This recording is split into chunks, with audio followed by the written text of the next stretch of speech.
அனைவருக்கும் வணக்கம். நான் உங்கள் தோழி. இன்று நாம் காணும் பதிவு சமையல்.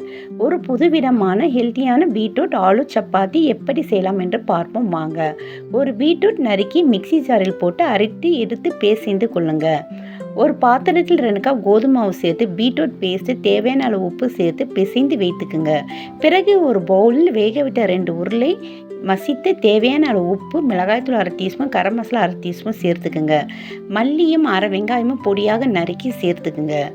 சப்பாத்தி மாவு எடுத்து நல்ல பெரிதாக உருட்டி இந்த உருளை மசாலாவை நன்றாக வைத்து பருப்பி வைத்து கொள்ளுங்க. சின்னதாக கட் செய்து கொள்ளுங்க. இதே போல் சுருட்டி எடுத்து வைத்து கொள்ளுங்க.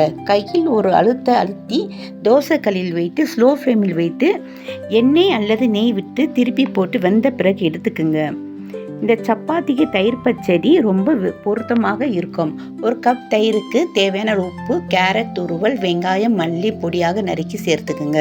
டெஸ்டாப் பீட்ரூட் ஆலு சப்பாத்தி சாப்பிட டேஸ்டாக கலர்ஃபுல்லாக இருக்கும். இன்றைய உங்கள் குழந்தைங்களுக்கு லஞ்ச் பாக்ஸ் செய்து தாருங்க. ஒன்று கூட மிச்சம் வராது. நன்றி.